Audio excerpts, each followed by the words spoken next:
only God. Al-Quran, it is His word. Muhammad, he is God's final messenger. From his time to the end of mankind. Sallallahu alayhi wa sallam.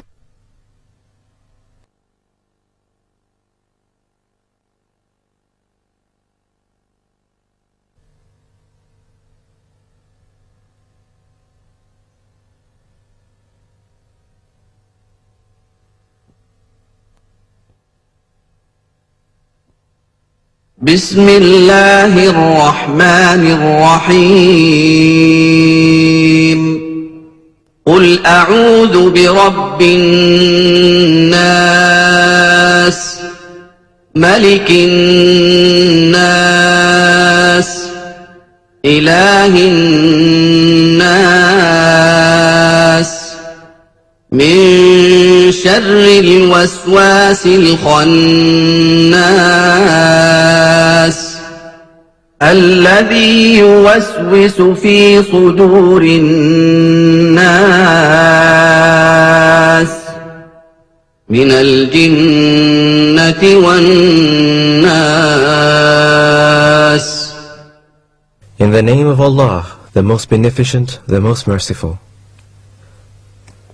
Say, I seek refuge with Allah, the Lord of mankind, the King of mankind, the God of mankind, from the evil of the whisperer who withdraws, who whispers in the breasts of mankind, of jinn and mankind. Alhamdulillahi Rabbil Alameen, wassalatu wassalam ala Rasulil Kareem, wa ala alihi wa ashabihi, wa man istanna bi sunnati ila yawmiddin.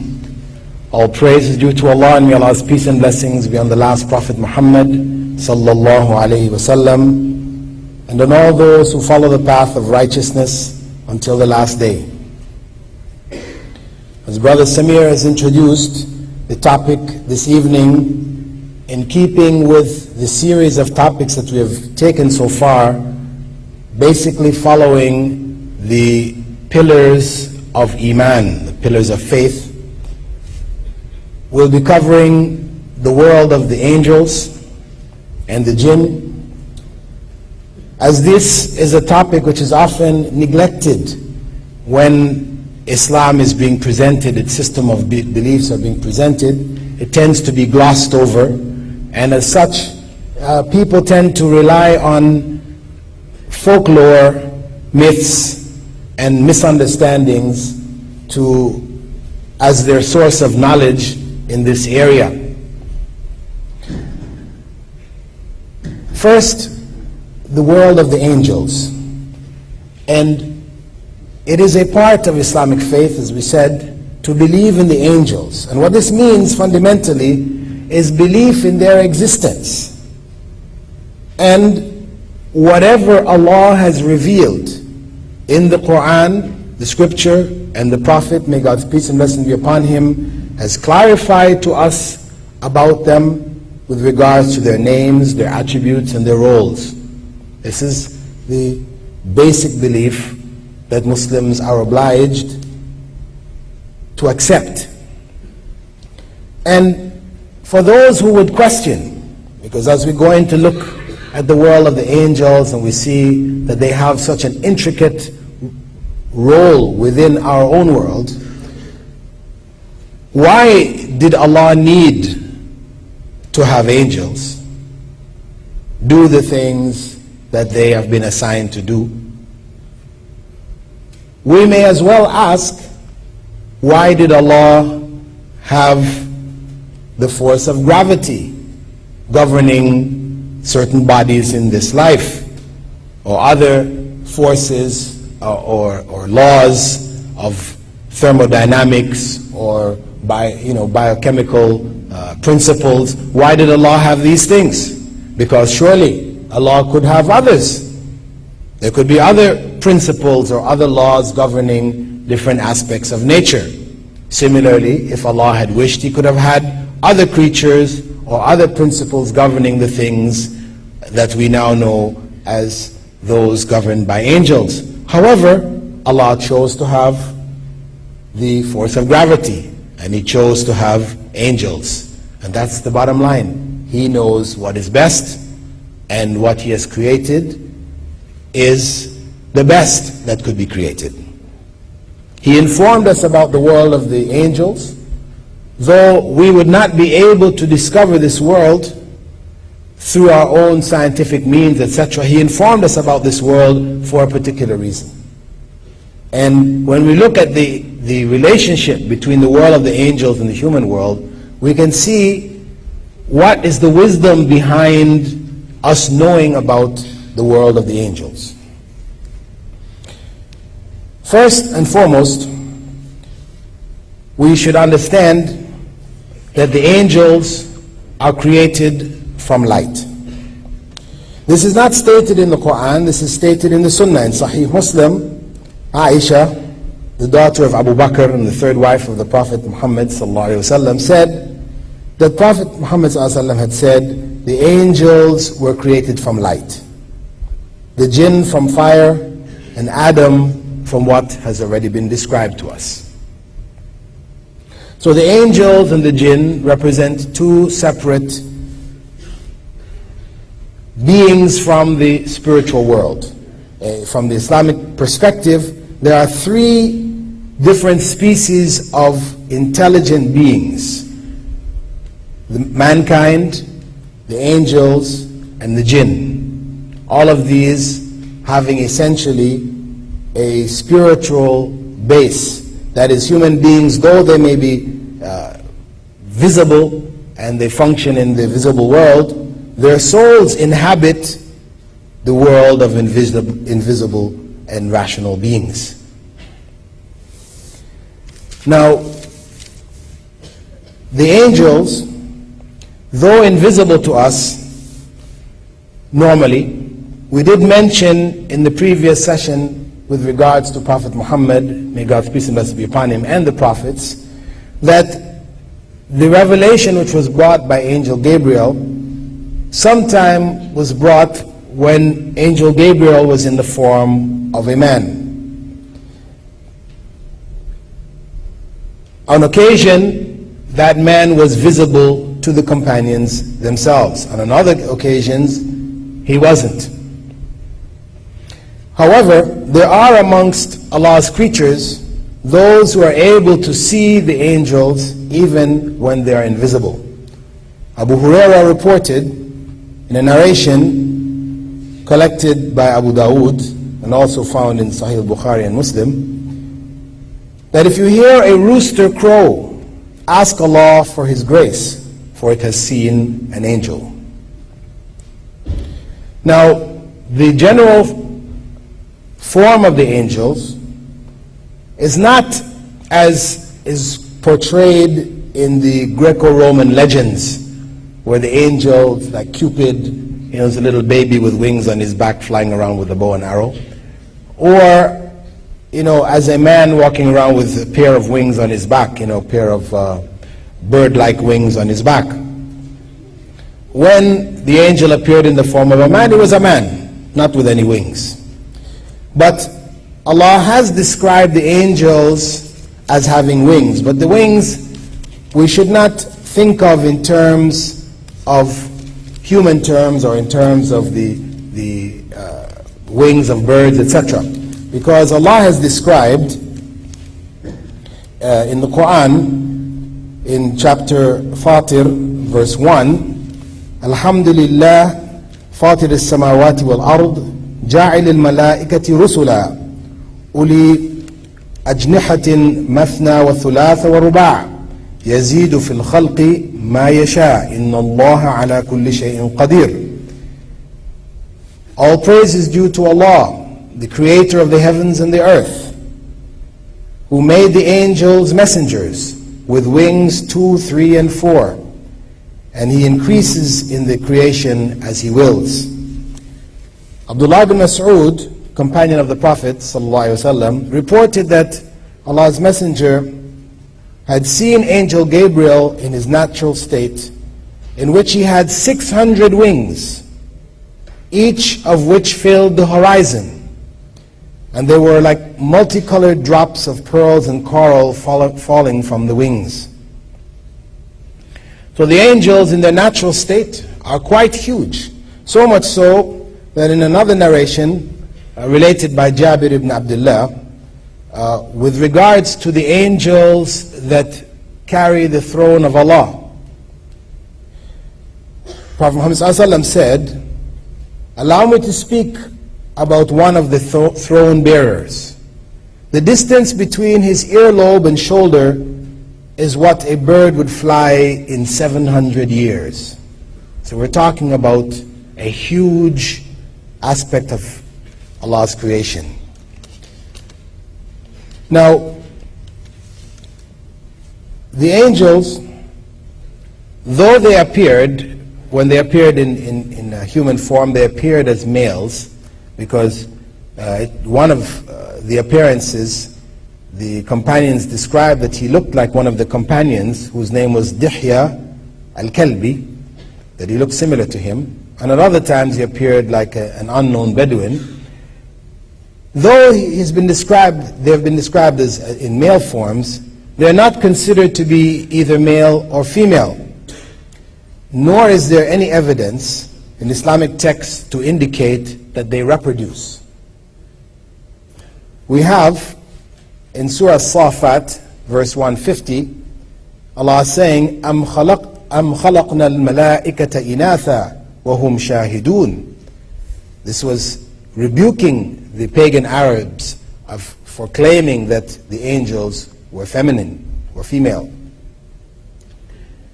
Now, with regards to the names of the angels, there are only 8 names which have been authentically recorded in Islamic texts. There are many in folklore.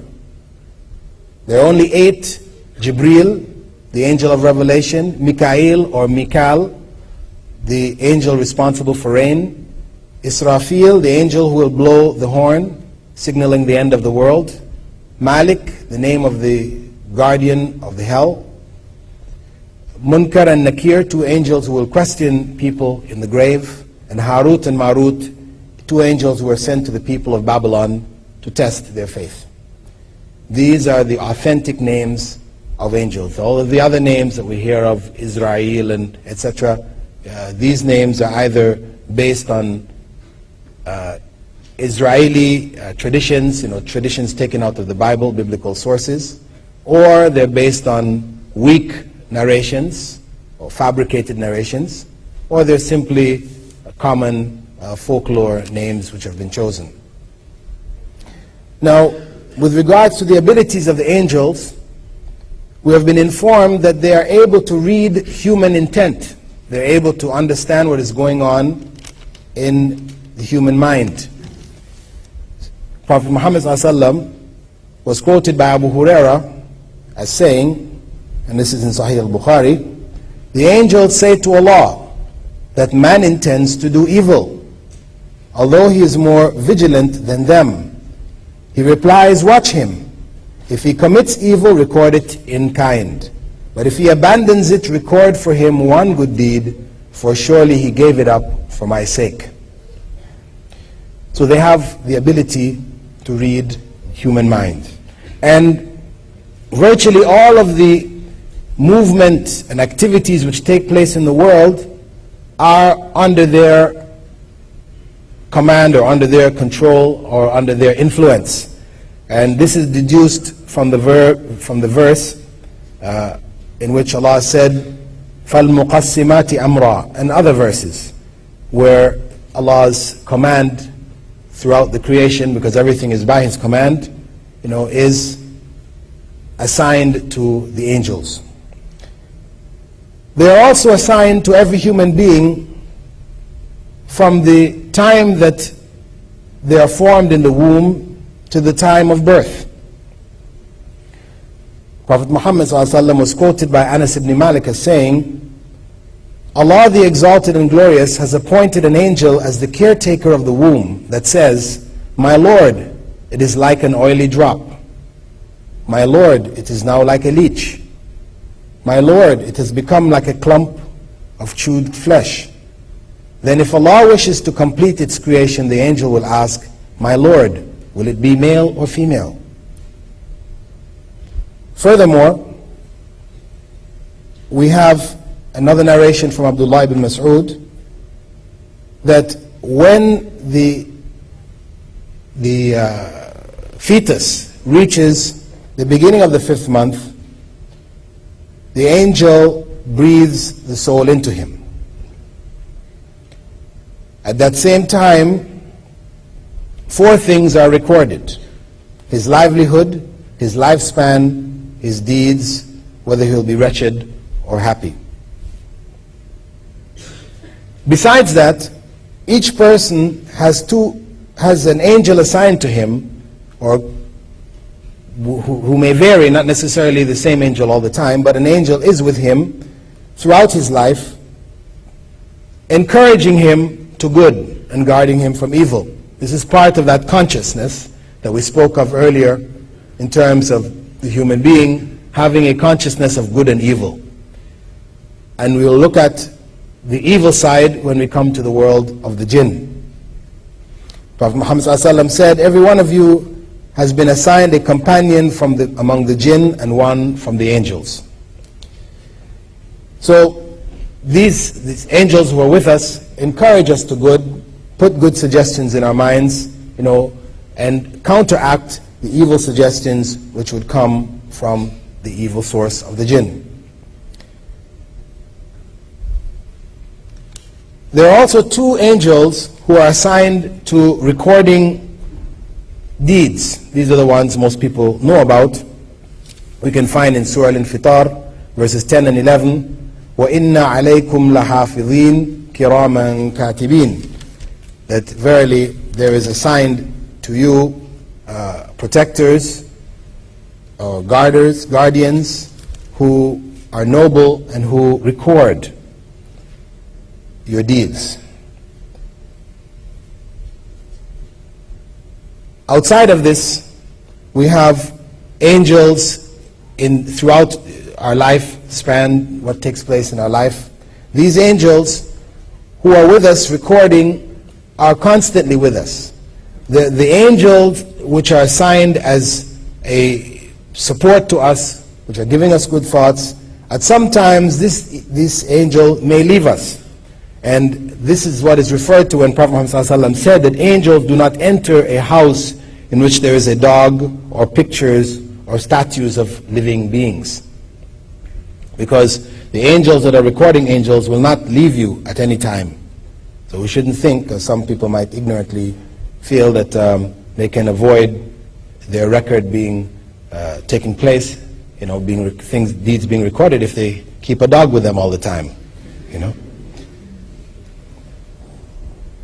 At any case, with regards to a person dying, an angel is also assigned to take the soul at the time of death. And when the person dies, that soul is passed over to angels in the next life. And the angels who receive that soul take the soul on a particular journey, which we will look at when we come to the series of the lecture on the Judgment Day. But it's enough to know that the angel takes our soul in the next life, takes it through a journey, then 2 other angels will come back to it whilst it's in the grave, in that state of the grave, and question it concerning its Lord, the Prophet who was sent to it, and its religion.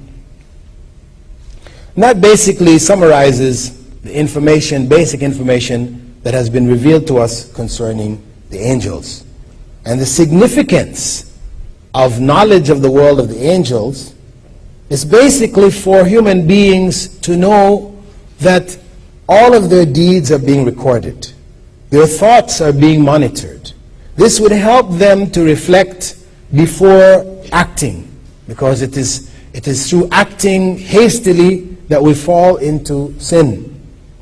Prophet Muhammad ﷺ had said that ta'anni min Allah wa la ajala min ash-shaytan, that deliberate, careful action is from Allah and haste is from Satan.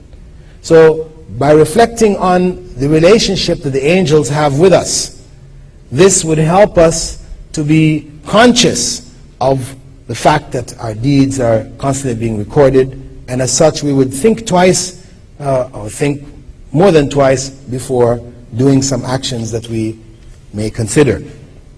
Now, regarding the other world, which is the world of the jinn, and this world, we said that the jinn were created from fire, and as we said previously, though the jinn are created from fire, we should not think of the jinn as being little wisps of fire that are puffing around, the place.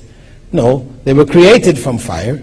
And of course, people, because we know that among the jinn there are some that are good and some that are evil. If there is the hellfire, then how are the jinn going to be punished? How are they going to, if they're already fire?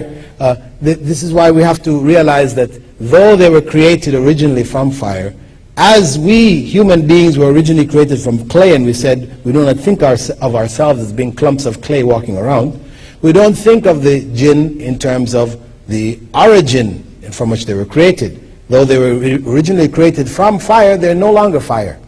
And as we can be harmed by the earth from which we are created, you can take a piece of clay, harden it, make a brick out of it, and kill somebody with it.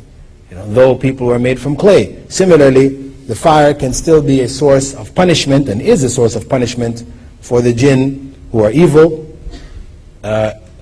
even though they were originally created from fire. Now, the jinn were created on the earth before human beings.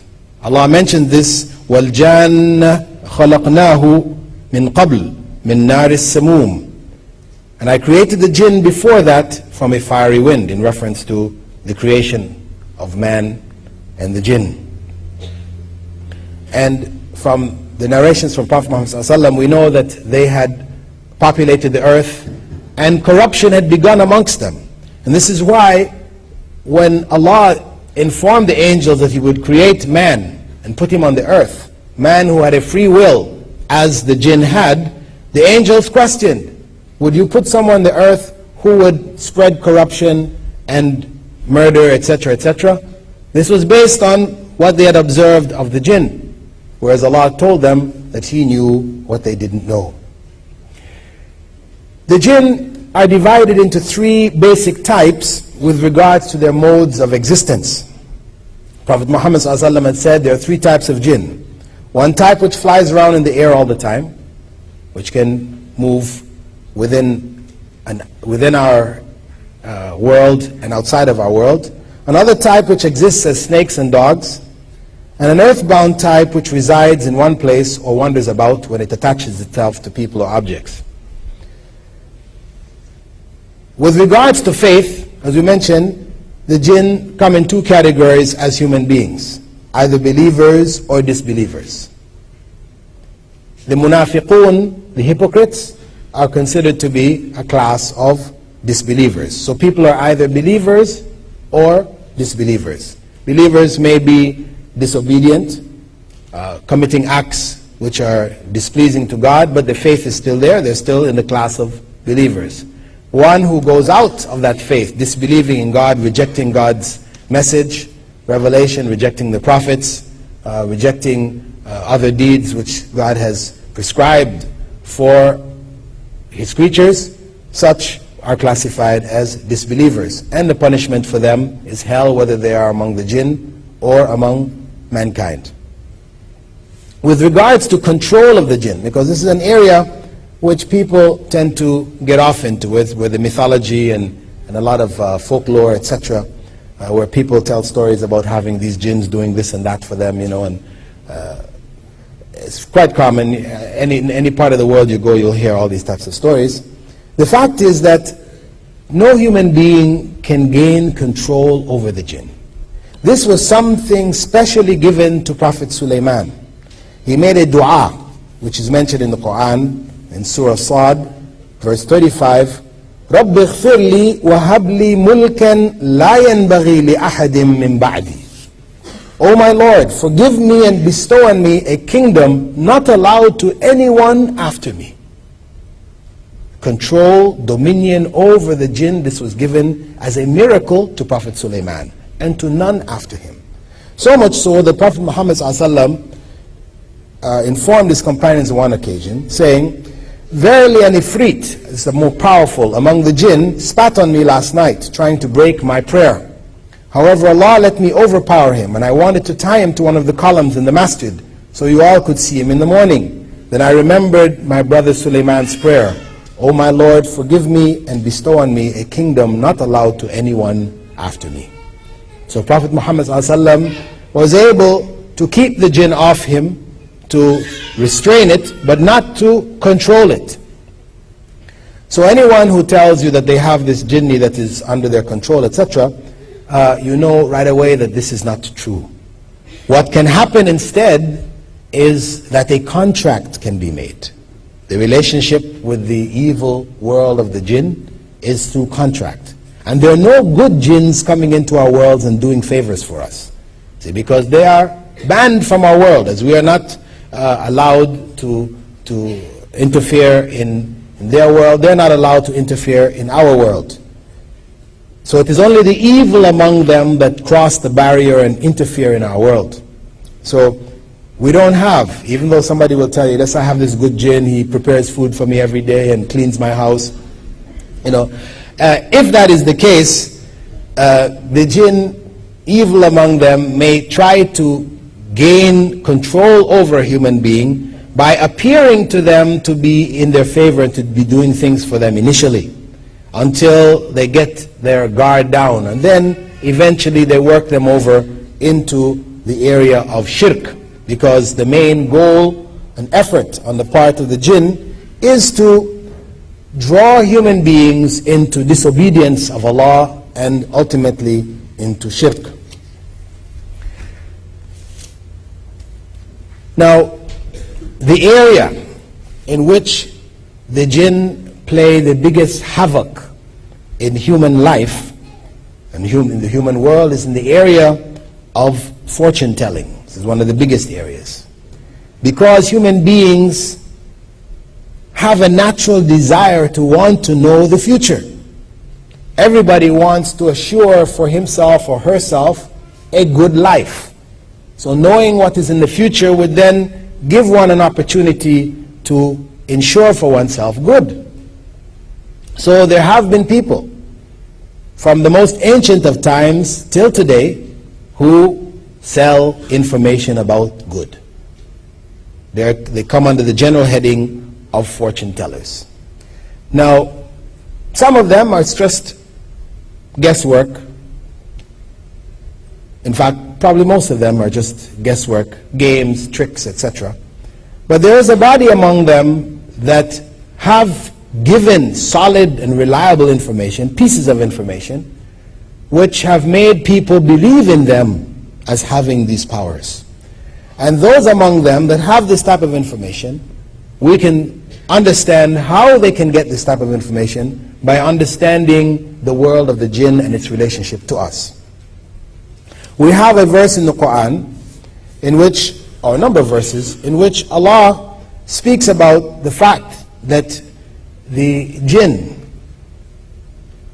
the class of them who are in the atmosphere and who can move in our world, outside of our world, who go up to the lowest heavens, and there they steal a listening. They listen in on what is discussed amongst the angels. When Allah commands angels, the commands go down through the heavens to the lowest heaven, and as they discuss it amongst themselves, some among the jinn manage to reach up to the level of the lower heavens, not entering it, but up to that level, and hear some of that information.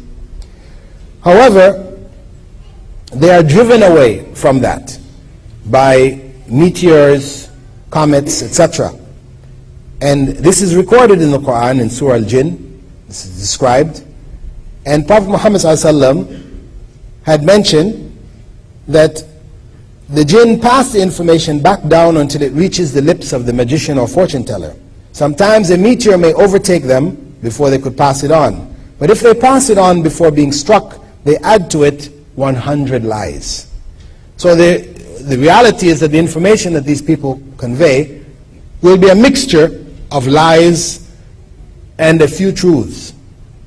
What happens with people in general is that when they hear the predictions of a fortune teller, all of the information goes into their subconscious. And the false information, which is not confirmed by having taken place, is forgotten. Whereas the one thing which they tell them which is true, which takes place, the person remembers that. This is reinforced by the information which was initially given. And then the person will swear by that person. This is a fortune teller of the first class. This is a true fortune teller. So you have somebody like Jean Dixon, died just at the end of last year, who was, a favorite fortune teller amongst the presidents of the United States and others. Every year she would give her predictions for the year. It would be in the national newspapers, etc. And people depended on her books, they would study them, etc. But the fact, as I said, for her as well as for people like Nostradamus and others, you'll find that when you look at the totality of what they say, the vast majority of what they mention is false, and there are only a few pieces of information which is actually true.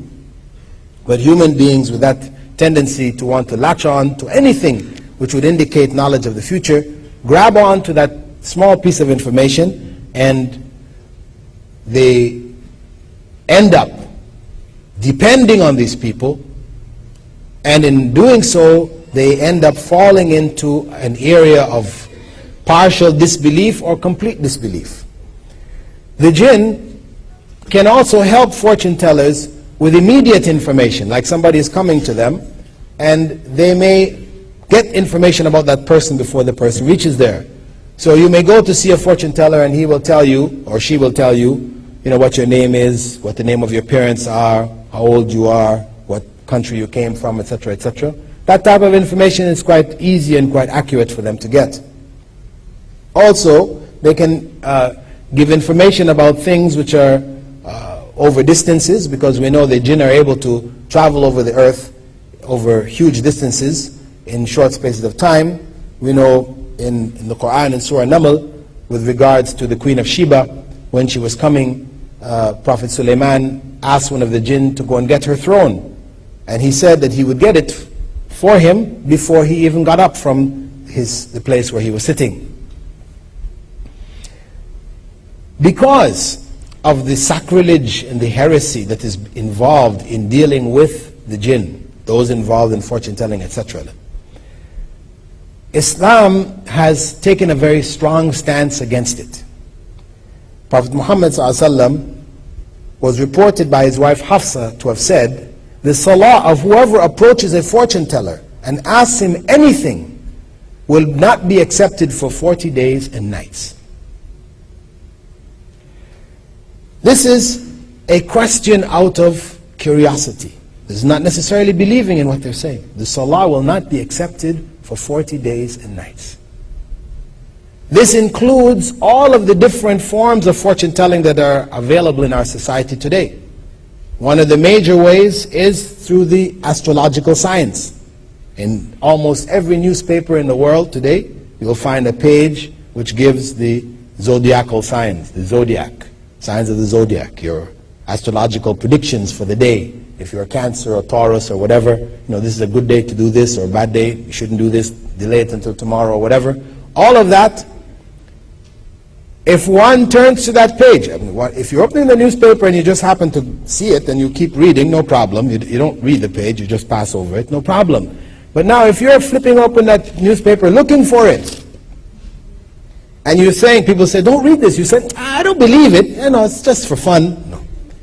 This is no for fun here. This is something very serious. As long as you're opening it and looking to see what your sign is, and you're looking to see what it has to say, then you fall under this statement of the Prophet ﷺ. Your salah is not accepted for 40 days and nights.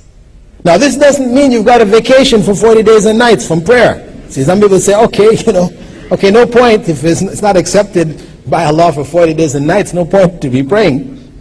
No, because when a person prays, two things takes place. One, they remove from themselves the obligation of prayer. And two, depending on the level of concentration in their prayer, they earn a reward. right? As Prophet Muhammad ﷺ said, some people pray and only 1/10 of the prayer is rewarded. Others only 1/5, etc., etc. So, though this is the case, if you've read your page, your astrological page today, you still have to continue to pray for the next 40 days, but the value, the reward for the prayer has been lost. Now, whoever goes looking for that page believing in what it says, or goes to a fortune teller, palm reader, or whatever, getting their tea leaves read, believing in what the person is saying, Prophet Muhammad ﷺ said, as reported by Abu Huraira and Al-Hasan, his grandson, whoever approaches a fortune teller and believes what he says has disbelieved in what was revealed to Muhammad sallallahu alaihi wasallam. This is an act of disbelief. This is how serious Islam regards it. Now, there is another aspect of the world of the jinn which has significance to us. Beyond the world of magic, because this has also become a popular area in Western society today, people like Daniels and David Copperfield and others who are dazzling people with feats of magic. And we know this is also a forbidden area. Those that are seriously involved in it are involved in using the jinn. The jinn help them.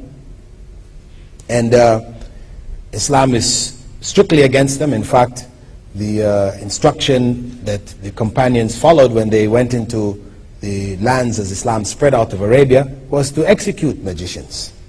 And the use of magicians is something forbidden even in the Old Testament. You can find still in what they call the Torah, in Deuteronomy 18 verse 9 to 12, we find what is attributed to God as saying, when you come into a land which the Lord your God gives you, you shall not learn to follow the abominable practices of those nations.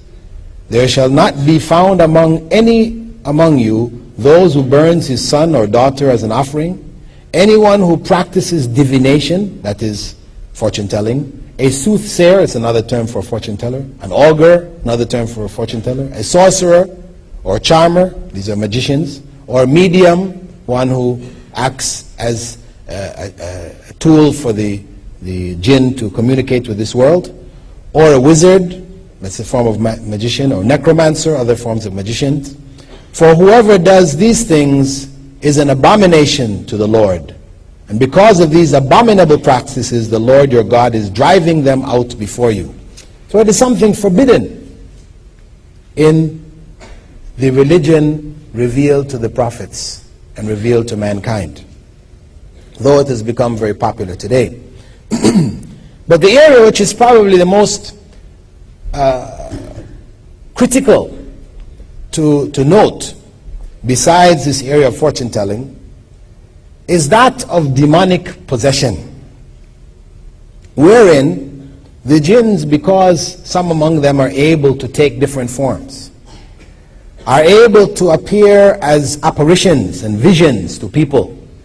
Every year people will see the visions of Mary or the Christ child or whatever, in different parts of the world, and this place becomes an area of pilgrimage. Or the statue, like in Ireland some years back, the statue of Mary started to rock back and forth. And they thought maybe there was some seismic activity there. They brought geologists to check it out. No seismic activity, but the statue is rocking. And they couldn't find any explanation but to analyze it as being a miracle. These people are worshiping Mary anyway as the mother of God. And this became a place of pilgrimage, a small little village in Ireland. They made a big international airport there for 747s to come in. It's good business. At any rate, it became an area of fitna or trial for those people, because of course this confirms their belief in Mary being the mother of God. You also find other instances. I know in Israel, I think last year, there was one picture of Jesus where the eyes were supposed to have closed, or tears came from the eyes. It's happening all around the world, which all of this tends to confirm in people's minds that Jesus was God, Mary was the mother of God. But we understand that the jinn are able to possess objects. They're able to enter into objects and to cause movement in them or to cause sound from them. This is already recorded in Surah Taha, for example, and in other chapters of the Quran. With regards to Musa, Prophet Moses, when he left his people and went to receive the commandments from God, and in his absence, an individual amongst them who is referred to as a Samiri, he asked the people to gather their gold jewelry, and he took up some dust which he claimed to have been the dust remaining from the footprint of an angel, sprinkled it along with it, mixed it up, and from it he created the shape of a calf. And as Allah says in the Quran with regards to him, فَأَخْرَجَ لَهُمْ عِجْلًا جَسَدًا لَهُ خُوَارٍ. He took out for them a calf in a bodily form which moved, because the people were not going to take this as a god if it was just a statue. So what happened is that after creating the statue said moo, as cows do. And of course this is what shocked them and made them accept it. This was in fact God. So they bowed down, they took it as a god besides Allah. Now we know it wasn't the statue which was mooing, it was the jinn that had entered the statue and gave that sound. Similarly, we have events like that of Hallaj's head, according to the legends, the Sufi legends, that when Hallaj, this was the individual who claimed that he was Allah. I spoke about him earlier. And when he was asked to recant, to give up this statement, he insisted, standing up and opening his garment, saying, there's nothing inside of this garment except Allah. So the Muslim judges had nothing else to do but to order his execution. So they took him and they cut off his head. And according to Sufi legends, if it's true, when they cut off his head, as his head hit the ground and rolled, it continued to say, Ana al-Haq, Ana al-Haq, Ana al-Haq. Right? According to their legends, right? It may be true, Allah knows. The point is that for them, this is confirmation that whatever he said, when he claimed that he was al-Haq, he was Allah, this was true. But the fact of the matter is that it could very well have been the jinn saying this out of his mouth and convincing the ignorant among them that in fact this man was speaking the truth. By understanding that the jinn can possess objects and even human beings, we can understand also many of the things which are taking place in the world today. We spoke about flying saucers before, that what is true amongst it may be from the world of the jinn taking different forms, little green men or whatever, or things which appear to fly at amazing speeds, whatever. As well as the things of what they call haunted houses, ghosts, etc., all of these experiences that people experience around the world, which they have no explanation for, that easily we can understand the role of the jinn in this matter. Even in the cases of apparent reincarnation, like they have a case which took place, and they have them every so often. You'll find cases similar to this. There was a girl in India back in the 70s. Her name was Shanti Devi, and she was 7 years old, and she described a place where she had lived previously, in a previous life, in a town called Mutra, in a province far away from where she lived, and the people, the house, etc. When people went there, they found, in fact, there was somebody who lived there, and the house did look like that, and all this type of information. Now, for these people, this became a confirmation for them of reincarnation being a fact. The same thing happens amongst the Druze in Lebanon. From time to time, you'll find some young Druze kid who claims to describe a previous life. and the details may be very accurate when you go back and check the places where what he describes or whatever, or she describes, will be very true. And for them it confirms for them reincarnation. Because the belief in reincarnation, of course, is false belief. It's a false belief. It's based on the concept that the human soul is divine. That the human soul is a part of God which has come into this world, which continues to go through different cycles until eventually it rejoins with God. This is false. Human beings are not God in any way, shape, or form. What happens, how this takes place, is that, as Prophet Muhammad ﷺ explained, the jinn, as we talked about dreams before, the jinn are able to come into our dreams. They're able to give us bad dreams, etc., and to implant ideas and thoughts which we might think are our own. So they may put this information about this previous child or person in that mind of the child, and the child thinks it's relating what is from its mind, as its own, and people assume that it is his own memories, but in fact it is not. Similarly, when people do these regression therapy, where people go into a hypnotic state and they go back to previous lives, they used to be in the Roman Empire, they were a centurion or whatever, back to the cave days, they were on the Neanderthal, and people describe all these previous lives, right? And it's a big fad in America today and in the West in general.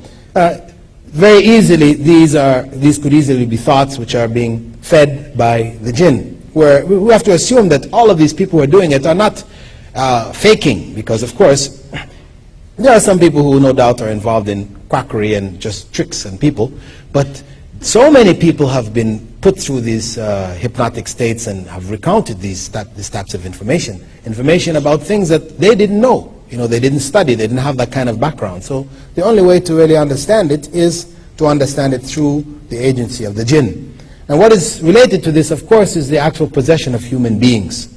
This is something which is well known in the Christian tradition. People have been exorcised over the times from the time of Prophet Jesus till now. Exorcisms have taken place. And in other religious systems, exorcism also takes place. And from an Islamic perspective, it is recognized as being valid, that people may be possessed. In fact, in the Prophet ﷺ's time, a child was given to him who was possessed, and he blew in the child's mouth and told the being that was in the child to get out, enemy of Allah, and later the child was cured. And this is a clear evidence of exorcism. It exists also in the time of Prophet Jesus. There are records remaining in the Gospels of Jesus exorcising people who were possessed. And when we look at the process of exorcism, the exorcism may take place basically in three ways. One, those who are involved in this calling on the jinn, etc., they may call on another jinn to drive out that jinn. And of course this is forbidden, because it involves also sacrilege.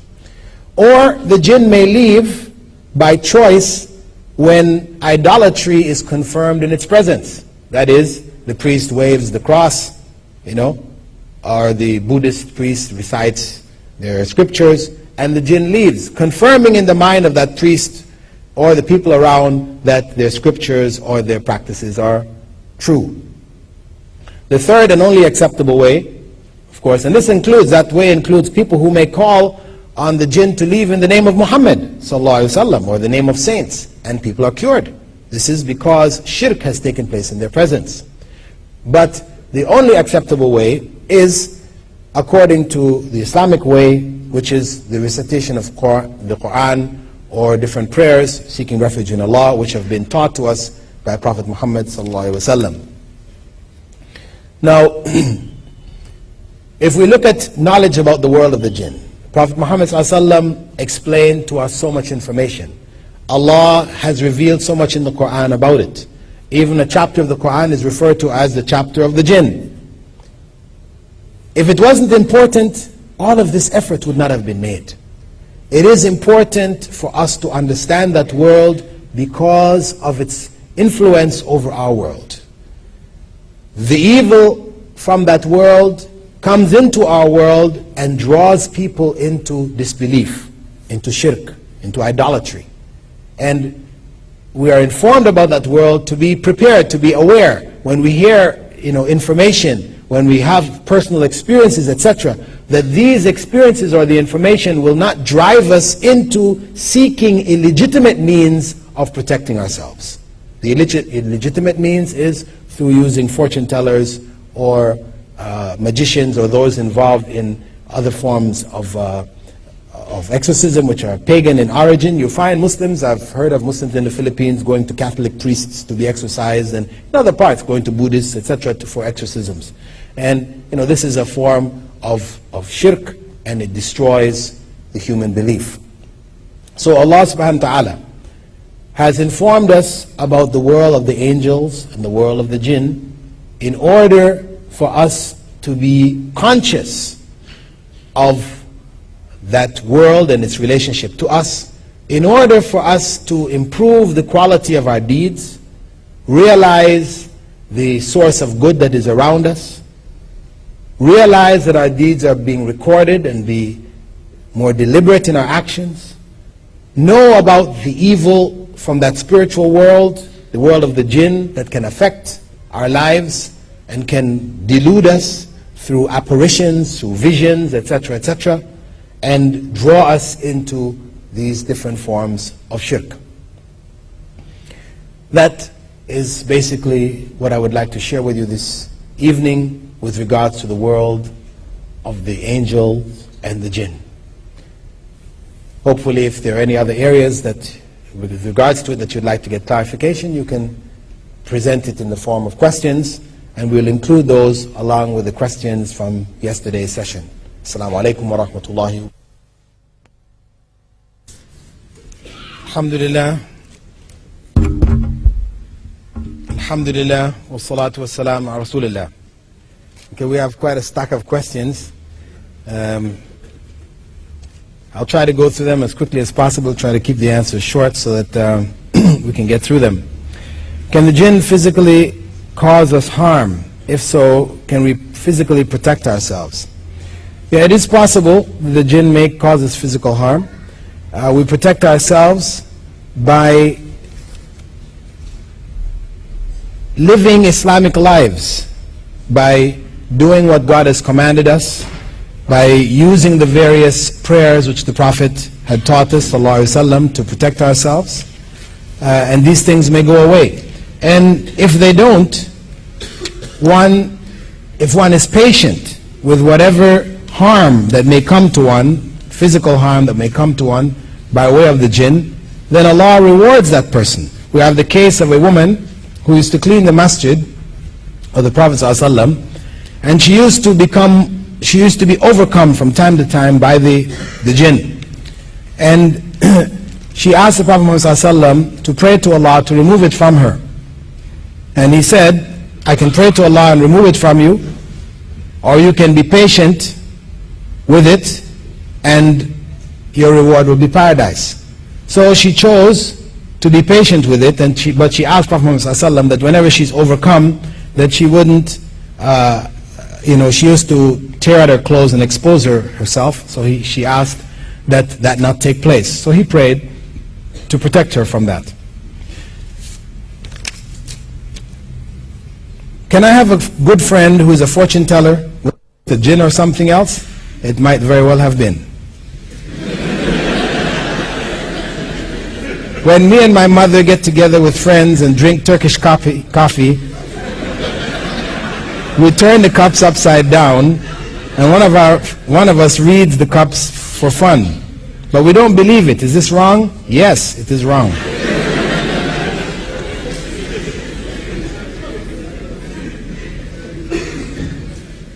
Does magic have something to do with the jinn? Yes, the effects of magic are through the agency of the jinn.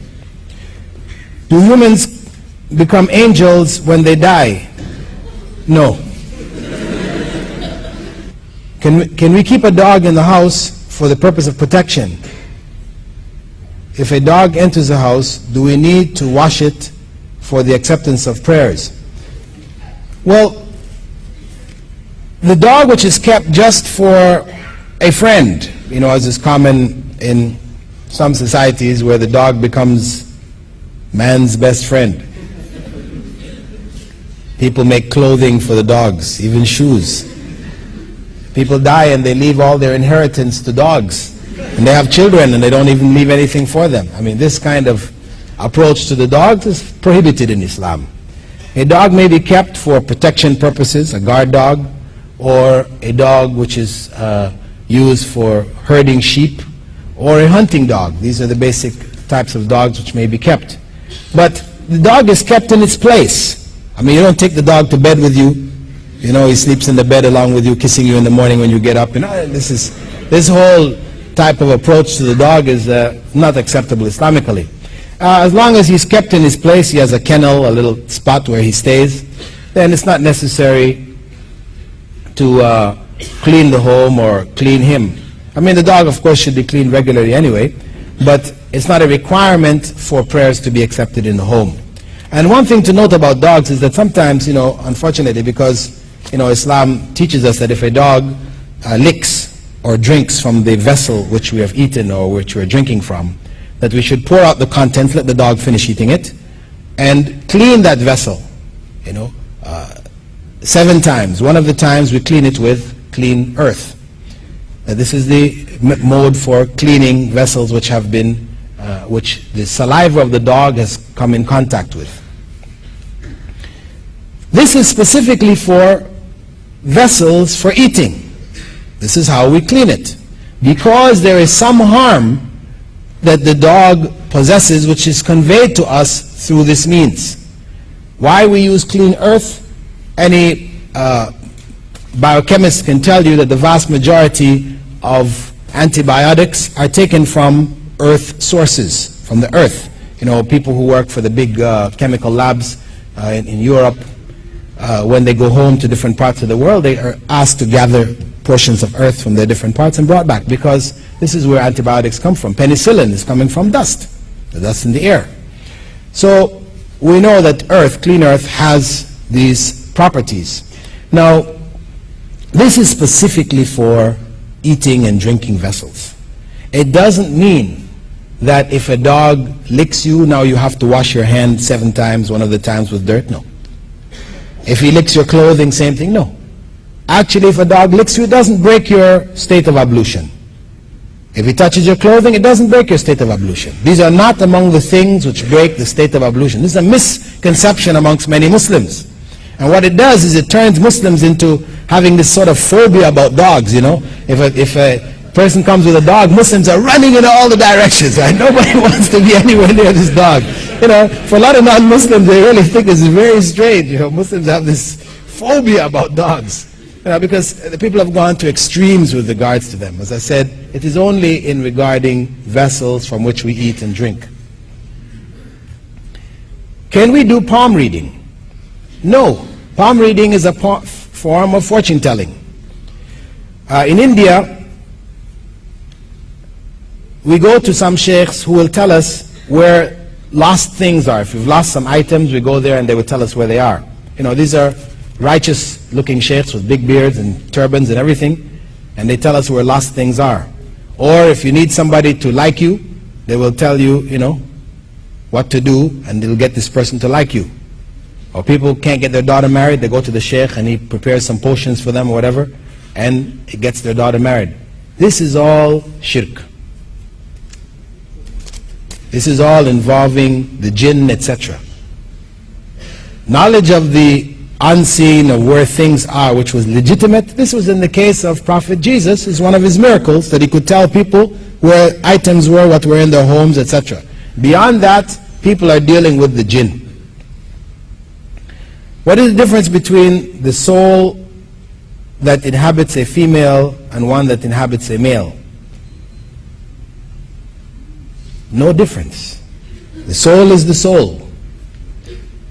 Female, male, this is an external difference. If a jinn possesses me and can force me to do certain actions against my will, am I then responsible? No. But this doesn't mean people can run around and saying, a jinni made me do this, a jinn made me do that. You know, this is that this before Allah, right? Before God, if a person, you know, is possessed and they did certain acts, then they're excused. And this is a very important part in terms of Islamic law, where you have a state which is referred to as temporary insanity in Western law, right? In the Muslim legal system, yes, insanity, which is in Arabic is referred to as being junoon. A person who is insane is called majnoon, which means they've been jinned, right? This is what it literally means. Meaning that they could be under the influence of the jinn, or it could be something biological also. But in any case, a person who is known insane, if they commit a crime, murder, or any other type of crime, they are not punished according to Islamic law. They may be put in an institution or whatever, but not punished. And this is the same basically in Western law. However, Western law has this other category of what they call temporary insanity, where a person could be sane, but for that moment he went insane, he killed somebody, he raped somebody, he did whatever, and after that he regains his sanity. And this is a plea which people use to get out of crimes. In Islamic law, this is not accepted. A person who is insane is a person who is insane before the act and after the act. And insane doesn't mean, a person who may have extreme behavior. A person who is insane is a person who, it's known when you speak to this person, you speak to them, what's your name? They say the sky is blue. Their response has nothing to do with the questions that you're asking them. This is a person who is insane, not a person who just gets very angry at certain times. Because people say, person refer to these people as being mad. But this is not acceptable according to Islamic law. Is it true that Satan was a pious jinn before the creation of man? Well, Satan was, Iblis that is, was among the angels. It is assumed that for him to have reached that elevated state was due to his obedience or due to certain knowledge which he had. And through his disobedience, he lost that status and became cursed eternally.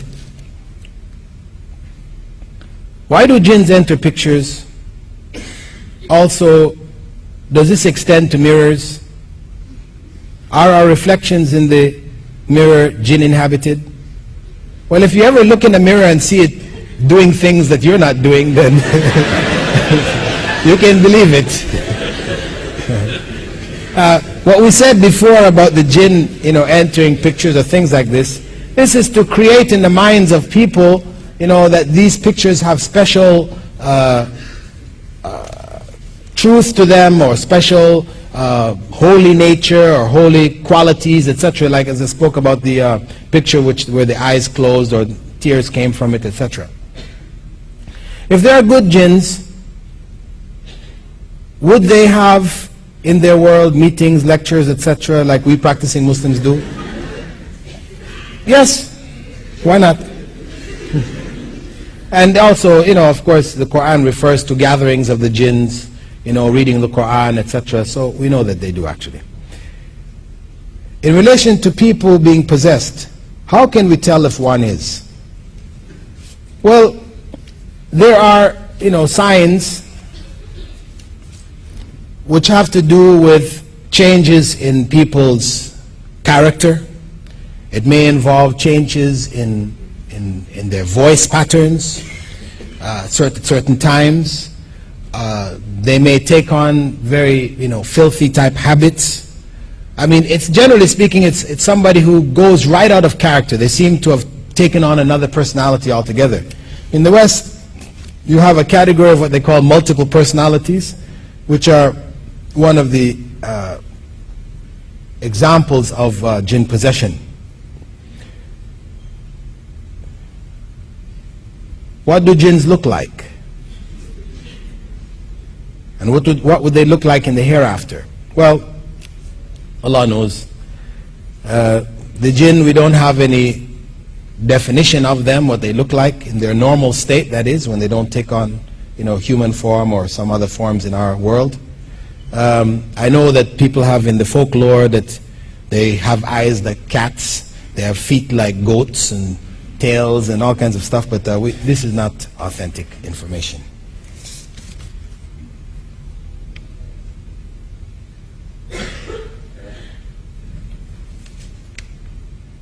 Why can't we see the jinn but they can see us? Well, this is how Allah has created them.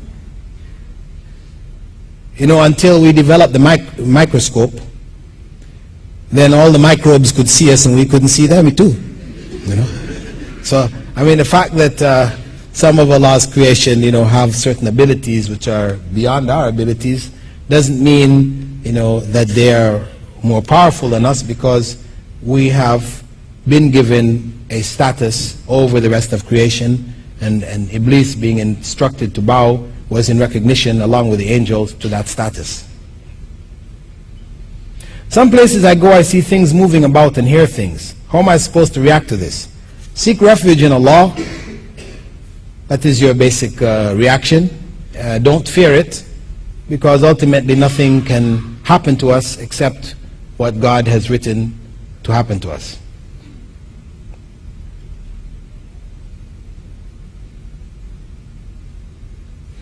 In the Quran it mentions the speed of angels as they travel in one day, which is equivalent to 50,000 years of ours. Please explain. Well, really there's no real explanation, you know, because when you go into the issue of what is it referring to in terms of one day, you know, is it one day, 24-hour day? Because a day is 24 hours on our planet.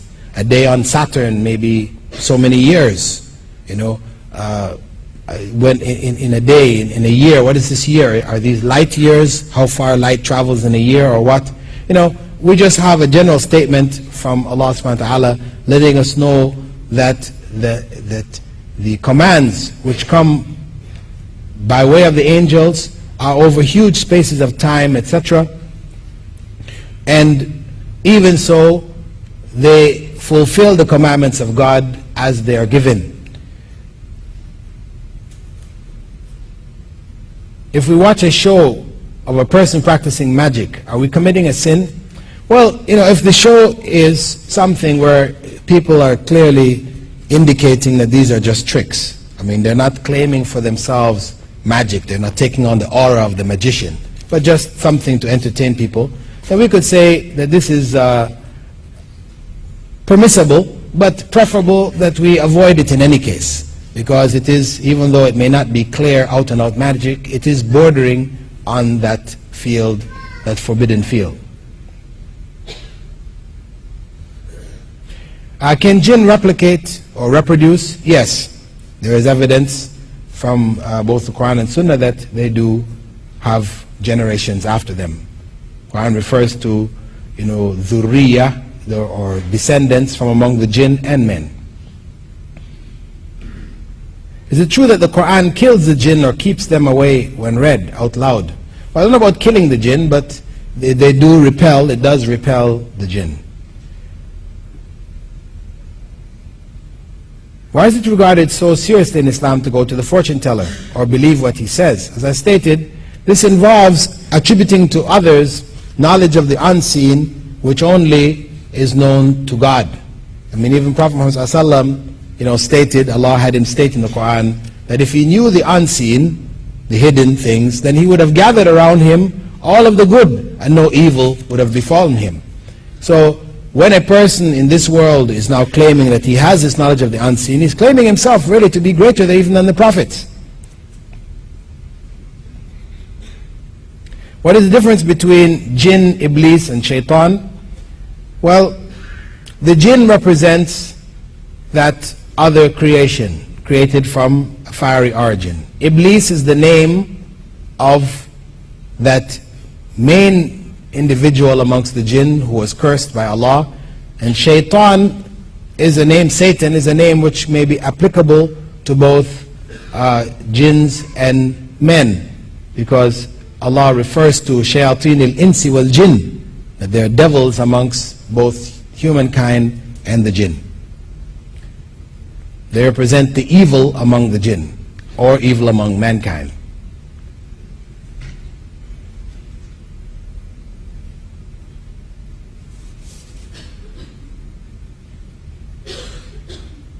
Do the angels do what we do? Well, if it means going to the bathroom, I don't think they do.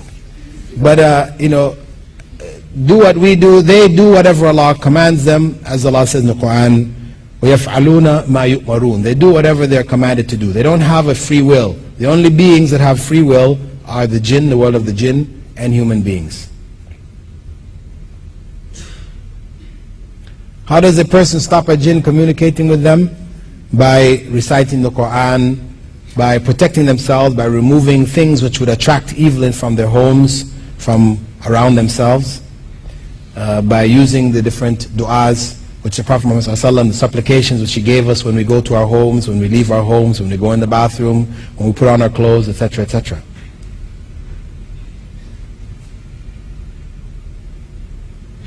My mother hasn't yet accepted Islam. I'm a revert. Should she pass away and my elder sister insist on a chapel funeral, what is the Islamic perspective on me attending the funeral?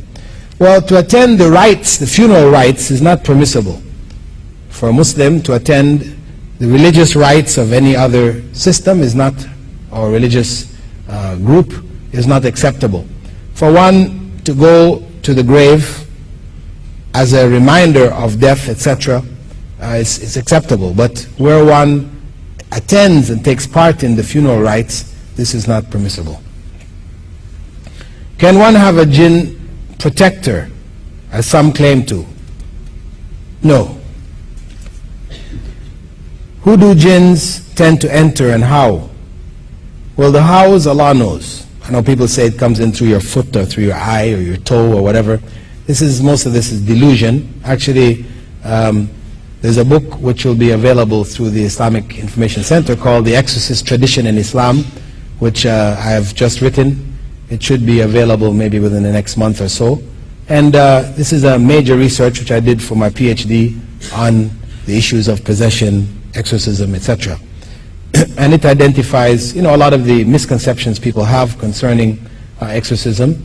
And hopefully, inshallah, you can get this book and get greater clarification of it. But the jinns, generally speaking, do tend to enter those people who are deviating or ignorant, deviating from true religion, etc. They do, of course, sometimes affect people who are true believers. They can affect them as part of the tests of this life. Does Iblis still exist? Is he alive? Yes. Is it true that his kingdom is located in Bermuda, the Bermuda Triangle? No. We can't say this. This is fiction. Is it true to say that humans were created as a sign for the angels? No. That is a sign to know that Allah knows everything, and to worship Allah is the duty given to them when they were created? No, we can't say this. Is a UFO a kind of jinn operation? Possibly, we spoke about.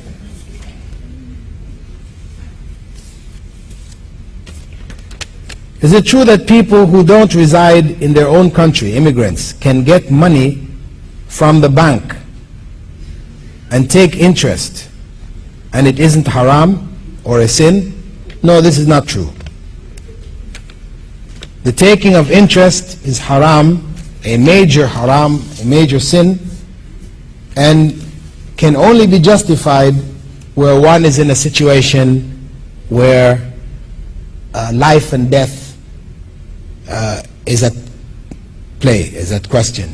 A person is in dire need of a major operation to save their lives, and the Muslim community refuses to donate and to help them have this necessary operation, so they take out a bank loan to save themselves. This is a circumstance where Allah knows this is permissible for protection of one's life and health.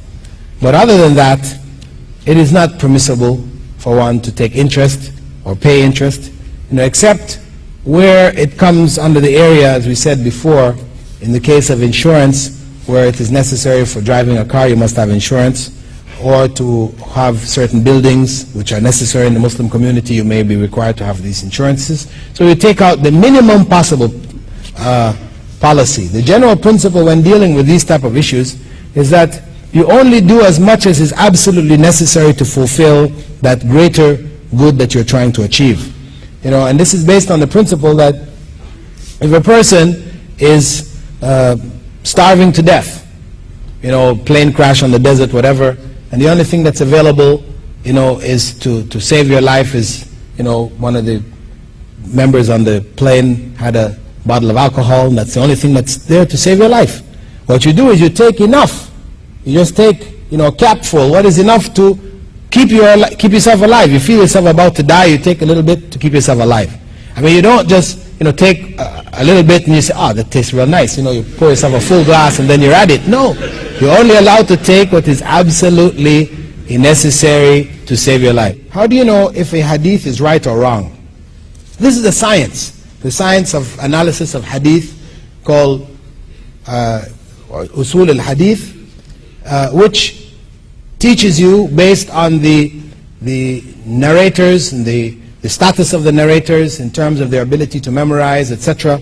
You know, they are classified in different classifications, and the errors in which they came to know who met who, if they lived in the same generation or not, whatever.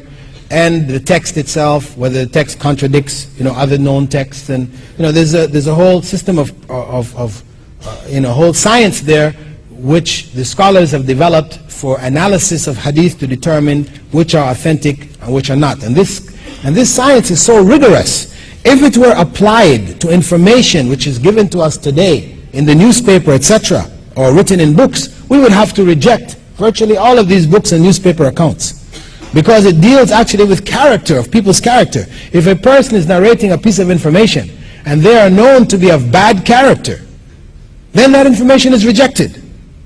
If a person is narrating a hadith from the Prophet Muhammad ﷺ, you know, he is in that chain of narrators, and it is known that this person didn't pray regularly, you know, they didn't fast or whatever, they're known to be of bad character, then their hadiths will be rejected simply based on their character. If we use that principle with regards to what we read in the newspapers today or the books, you know, written by different authors, etc., we wouldn't accept anything.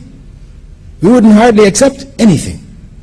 This is how stringent the scholars developed the science in order to ensure that the information came to us is in fact authentic information. Are Muslim women allowed to go and seek Islamic knowledge? They're allowed to go and seek Islamic knowledge as well as academic knowledge. We know that almost a quarter of the religion, Islamic law, was conveyed to us by Aisha, the third wife of the Prophet Muhammad ﷺ. She was the fourth most prolific narrator of hadiths. Many studied under her, and there were many of those who taught leading scholars, Imam Malik and others. Their teachers were women. So this is history, Islamic history, that women were scholars. And this is one of the things in our times where the lack of female scholarship has led to a rise, you know, of some ignorant females who have claimed for themselves knowledge, you know, under the banner of feminism, where they're now going to make a feminist interpretation of the Quran, you know, this kind of nonsense, you know. And this is due to that lack of female scholarship. And it is an error on the part of the Muslim Ummah that, you know, women have not had the access to Islamic scholarship that they did in the early generations. Could you please explain the dress requirements of Muslim women? Everything should be covered except for face and hands. Covering of the face is also commendable. It is not, as some people would say, that it is something from Persian culture, etc., and not really a part of Islam or Arab culture. No, it is a part and parcel of the deen. It is something recommended. It is in the view of some scholars that it is also compulsory. A majority of scholars don't hold that, but at least the minimum that a woman should cover is everything except for her face and hands. And she should be covered in such a way that the covering is not see-through, because if it's covering see-through, then it's not real covering. Or it should not be form-fitting, that it's showing the shape of her body and the parts of her body, etc. This is not considered proper covering either. It should be loose, wide, and should not be, especially when she's out of her home in the presence of others, it should not be attractive in and of itself like a dress. So it's a form of beauty attracting the attention of others, because the dress is to protect her modesty, this out of dress that she wears when she goes outside of her home. Many habits nowadays are not included in the Quran. For example, smoking. How do we assure or ascertain whether they're halal or haram? Well, from Islamic law, we have the principle of qiyas, that is analogy, analysis and giving rulings by way of analogy, which allows us to carry rulings from what Prophet Muhammad ﷺ has addressed to things that he has not. So, for example, smoking, and I guess this is an important point because, you know, I think there's probably a lot of smokers out there in the audience. Muslims today tend to be some of the biggest smokers. You know, smoking has gone down in the West due to them being forced to put on the packets that it's dangerous to health, and you know, many campaigns against smoking. So it has reduced, it has declined in the West, smoking. But in Muslim lands, it has risen tremendously.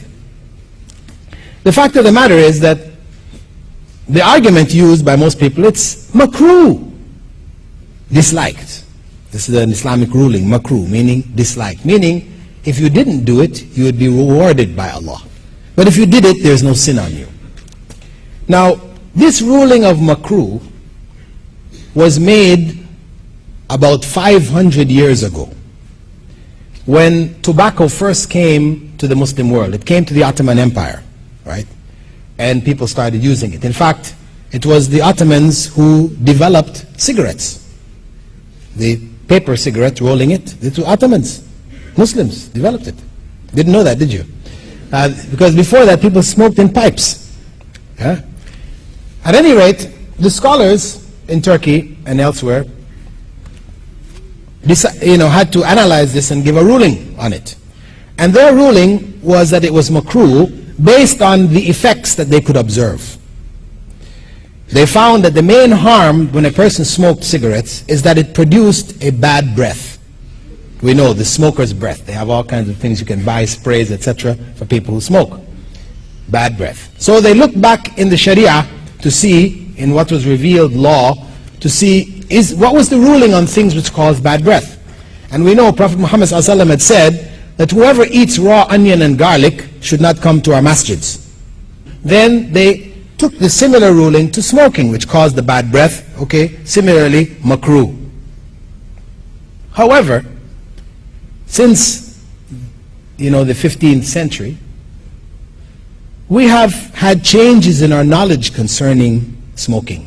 In 1979, the Surgeon General of the United States of America announced to America and the world that it was conclusively proven that smoking causes cancer. Now, this has been something which had been debated for some 20 years before that. They were analyzing the results, and you had doctors saying, yes, smoking is causing cancer. We can see the evidence, statistical evidence, etc.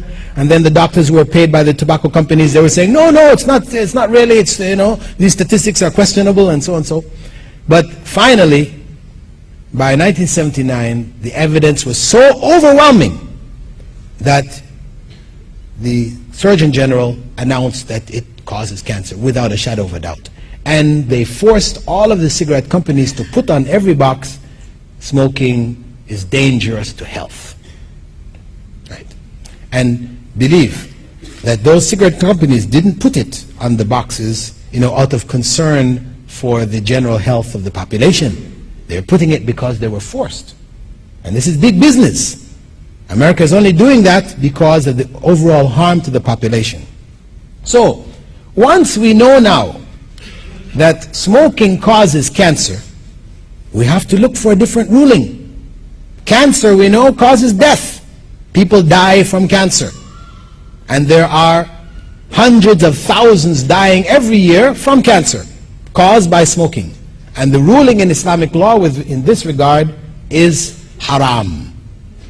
Whatever will kill you is haram for you to take, knowing that it will kill you. To take poison, to drink it, Prophet Muhammad ﷺ said, whoever kills himself in this life will find himself killing himself in the same way perpetually in the hellfire. Suicide is haram, forbidden. And when a person takes cigarettes, is smoking, he is committing suicide. Slowly, but surely. Because it doesn't make any difference whether I take a small glass of poison and drink sips of it, and after 1 year I drop down dead, or I take the full glass and drink it right now and die. Both ways it is suicide and forbidden. So the correct ruling on smoking today is that it is haram, forbidden. I know some people will come back with the argument.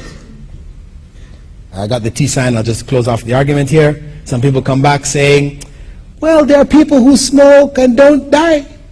You know, yes, the oldest woman in China, she smokes a cigar every day and she's been doing it for the last 30, 40 years of her life. Yes, see, you don't necessarily die. But you see, Islamic law, it governs the general. And common sense tells you, you must follow what is the general ruling concerning things. For example, there are people who have fallen out of airplanes 40 and 50,000 feet and have got up and walked away. This happens. So now what do? When you jump out of an airplane, you're going to not take a parachute with you saying, oh, there are people who, you know, they've gotten up from it. I'll jump out the airplane without the parachute. Allah will protect me. No, this is nonsense. You take your parachute because you don't use the exception to judge the danger of a given situation. Similarly, those few people who don't die though they smoked all their lives, these are exceptions. Allah has left them as signs to us that ultimately life and death is in His hands. These are the signs. But we are required to follow the general circumstance, not the exception. Most people who smoke get cancer and die. The Marlboro Man, remember the Marlboro Man? Riding on his horse with his jeans and his cap, you know, rugged with that cigarette in his mouth. For many years the Marlboro Man was, you know, the big symbol, smoking symbol. Well, his wife is now suing Marlboro for her husband dying of cancer. Inshallah, we'll see you in the coming sessions. Assalamu alaikum wa rahmatullahi wa barakatuh.